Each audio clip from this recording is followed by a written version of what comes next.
குந்தா ஆதரவற்றோர் முதியோர் இல்லம் இந்த நிகழ்ச்சிக்கு தங்காடு ஊரை சேர்ந்த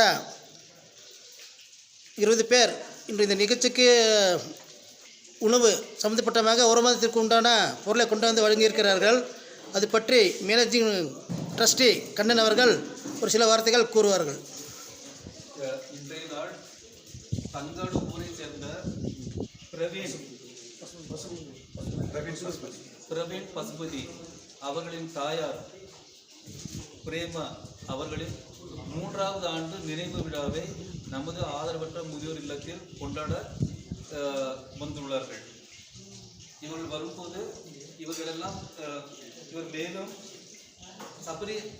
சபரிவாசன் ட்ரஸ்ட் மூலமாக ஆசிரமத்திற்கு மட்டுமல்லாமல் மருத்துவமனைகளிலும் பொது இடங்களிலும் முடியாதவர்களுக்கு உணவு வழங்கியும் தேவையான பொருட்கள் வழங்கியும் சேவையாற்றி வந்துள்ளார்கள்.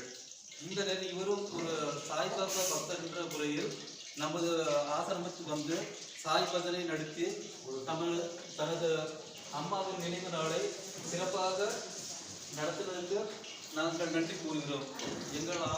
எங்கள் ஆதரவு அற்ற முதியோர் இல்லத்துக்கு சபரிவாசனை போல மேலும் பலரும் எங்களுக்கு ஆதரவு தரும்படி தாழ்மையுடன் கேட்டுக் கொள்கிறோம்.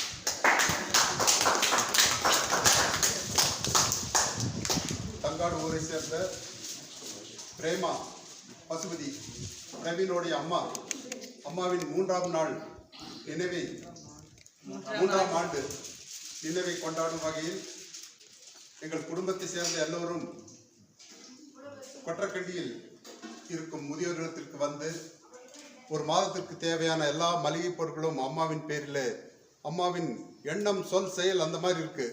அந்த அம்மா என்ன நினைக்கிறாங்க, வீட்டில் ஒருத்தர் வந்தாலும் அவருக்கு காப்பி கொடுக்காம அனுப்ப மாட்டாங்க. அந்த அளவுக்கு அவங்க உயர்ந்த எண்ணத்தை வச்சிருந்தாங்க.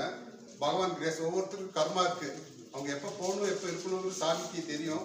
சாமி அவங்கள கூட்டிட்டு போனாலும் அவங்க நினைவா இன்னைக்கு வந்து எல்லா ஒரு மாதத்துக்கு தேவையான உணவுப் பொருட்களை பிரவீன் அவர்கள் வழங்கி அம்மாவின் ஆத்மா சாந்தி அடைய வேண்டும் என்று நாங்கள் எல்லாம் சேர்ந்து வேண்டிக்கிறோம். நிகழ்ச்சி இனிதே முடிவடைகிறது. நன்றி, வணக்கம்.